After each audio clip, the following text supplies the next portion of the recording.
Alright guys, John from NBC. Started out with this video, my eBay account.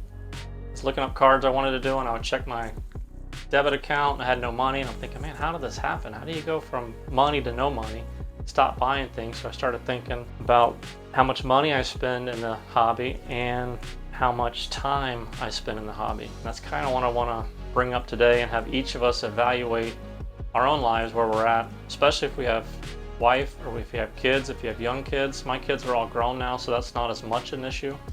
And you guys know I do this with John and Cody, so we enjoy it together. So saw a lot of people at nationals watching videos on YouTube. I was wondering how many people went there and used their credit cards or debit cards or took out a loan and then spent too much money and came home and started, feeling depressed or anxiety and, just built up. It's supposed to be enjoyable. We need to keep it enjoyable. So let's talk about it. So I started out in sports cards back in 92, 93. Worked at the post office. Guy got me involved. He was into cards. Went and bought boxes, ripped boxes. I was a Shaq fan, a Gator, so I've seen him play at LSU, and I knew he was going to be a beast, so I wanted to get some of his rookie cards, so I bought a ton of cards. Probably spent $4,000 or $5,000, mainly wax boxes, Fleer Ultra 92, 93, the upper deck, trying to get the trade card, and I got a ton of them. So I did that for about 2 or 3 years. Wife's giving me a hard time saying, you're spending too much money, we need to do this, we need to do that. And that was before kids, but still. And I would disagree and say, hey, I work hard, I deserve this, and try to justify it. So I put the cards away about 3 or 4 years ago, pulled the cards out, went through them, pulled out the ones that I thought were good that I knew about, sold all the other ones, and I'm talking boxes and boxes and binders, sold them on Facebook, sent some cards off to get graded, ended up with about $500–600. And that's how I started doing my own personal cards. And what I decided to do was just use the money that I generated and do the hobby. That's how I keep it enjoyable. No credit cards, no taking out of my personal account, but just using the money that I generate and make. Like I said, I go on my eBay sometimes and I see something I want to buy and I check my account and there's not enough money. Well, then I just don't buy anything. I either have to sell something else at a cheaper price, or I just wait until something sells. The money goes quickly. You just have to be careful. You have to watch it. If you're doing grading or buying, some mid-range cards, the money goes quickly. So one question I'm going to ask over and over is, could you take a break?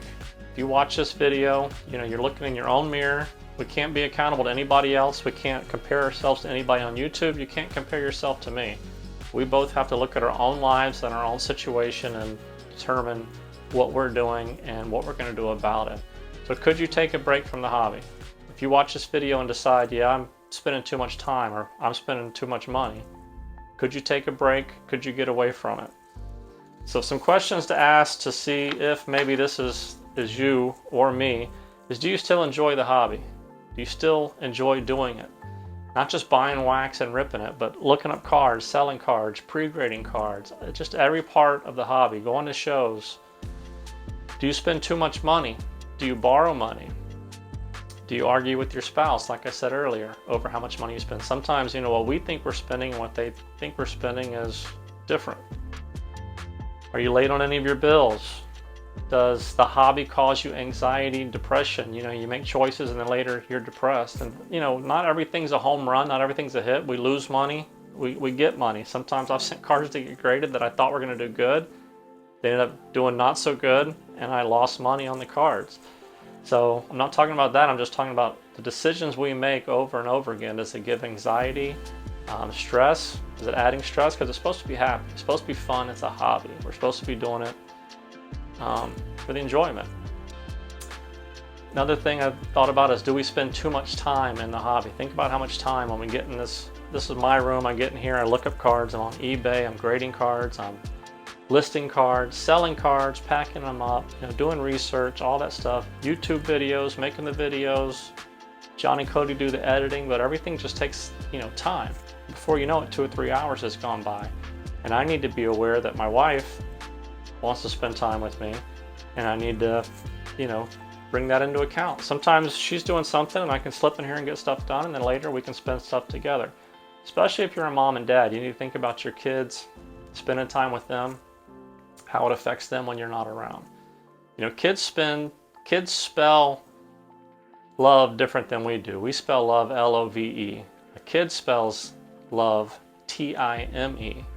How much time you spend with them tells a kid how much you love them. So that's something that we need to think about. So again, could you take a break from the hobby and take a month off? Do you have cards shipped to a friend's house or to work? That may be a sign that there's an issue.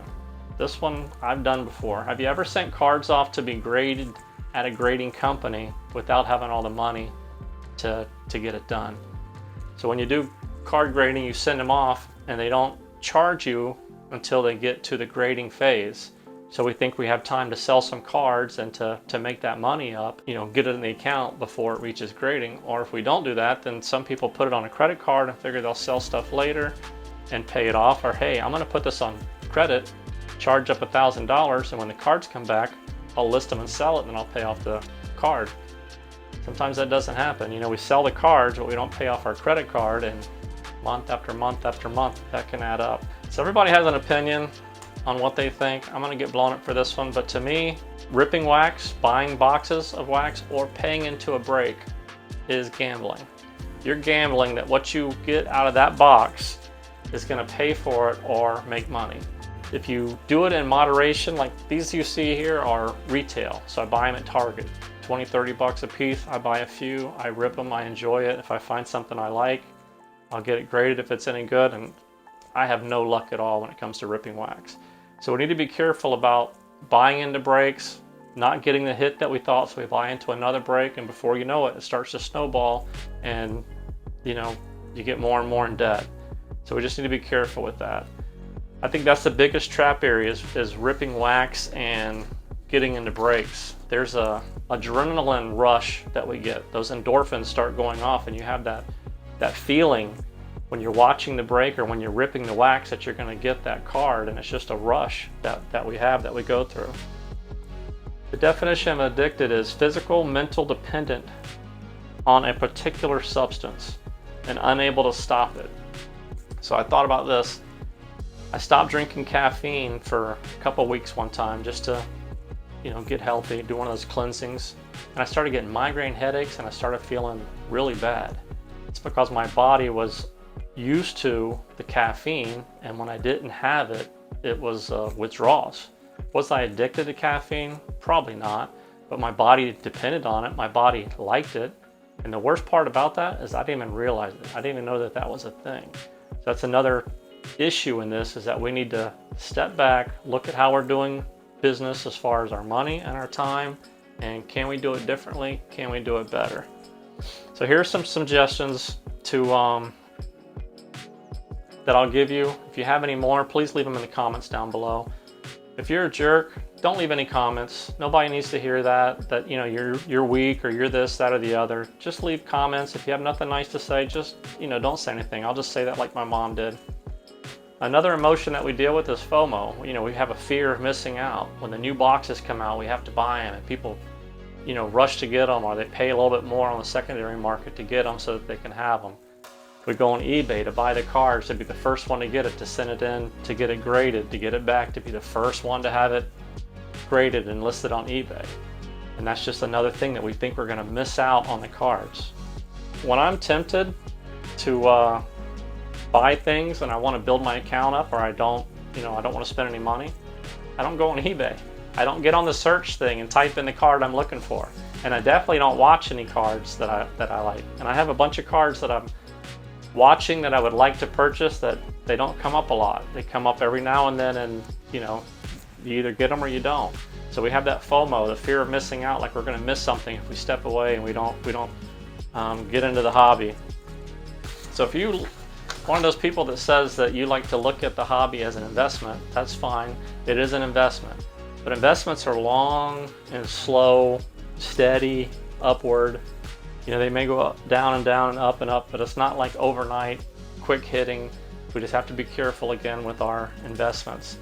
You know, most people put in the stock market. I've never heard anybody say, you know what, I'm feeling lucky today. I'm going to put $200 more in the stock market and let it roll on the S&P and see how it does. You don't hear people say that. They have a set amount that they do, and they put it in there and let it work for them. So my suggestion, this is different than what I do because I have kind of a money that I make. I just keep putting it back in the hobby. I don't ever take any money out, so I don't have any money. That's how NBC does it. We keep putting money back into the account. If we sell something, it goes in the account. We buy some more inventory. We just keep it going. We're not ever taking money out to have. So let's say you set a limit for $200, and that's your limit for the month. Once the money's gone, it's gone. You don't borrow, use credit, or do anything else, to get that money up. You just wait until the next month. You spend it however you want. If you want to buy wax, if you want to do grading, if you want to do whatever you do. So here's how NBC does our investments. We have, once we sell cards, percentage goes in these different accounts, funds, whatever. Raw card investments, YouTube equipment. We just got mics, some new lights, grading fees. We put money in grading fees. So when we have cards that we get, those raw cards, we check them if they're good. We send them off to get them graded, and we have the money in there set aside. Card shows, supplies, bubble mailers, ink, all that stuff, tape. And we can move the money around in there if we want to. Like if we don't have enough money for grading fees and we're not going to need bubble mailers or ink or anything, we can move money to there. But the point is, we use that money. None of us are throwing our personal money into the account to make up for it. We're just using what we have, and if not, then we just don't do it.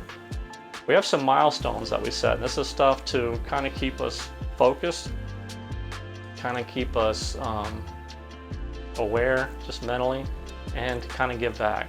So one of the milestones is a trip to nationals, something that we're putting money aside so that we can take a trip to nationals, not get in debt over it, go and really enjoy it and spend time together. So we put a little bit of money aside for each of our sales and stuff that we do. Probably going to take a couple years, but when we get to go, it's going to be worth it. Family vacation. We put money aside to take the girls. Cody and John are married to my daughters, and then my wife. So the 6 of us will go on a vacation. We actually just reached that milestone. If you want to watch a video, go back and watch one of the couple of the cracking videos where we cracked some HGA slabs and set on a PSA, and we were able to make some money and put it into the milestone for family vacation. And actually, the money went in there. We're not paying for the whole vacation, but it's part of it. And it's just to give back to the girls to say, thanks for letting us, not really letting us do the hobby, but thanks for the time that we're away. Thanks for letting us spend time together, enjoying it. We appreciate you guys. We know that it's a sacrifice, and it's just a way to give back, and then for us to spend time together doing something, either trip to the mountains, taking some hikes, seeing some waterfalls, or going to the beach and hanging out for, a week at the beach. We enjoy all that stuff. Another milestone we had was hobby boxes. Hobby boxes are ridiculously priced, and again, like I said, it's gambling. You're trying to get that hit. So we put money aside for that, and then there's no guilt over it or anxiety or depression. So that's all I got for you guys. It's mainly if you're a mom or dad, you have kids, or you're married, you have a spouse.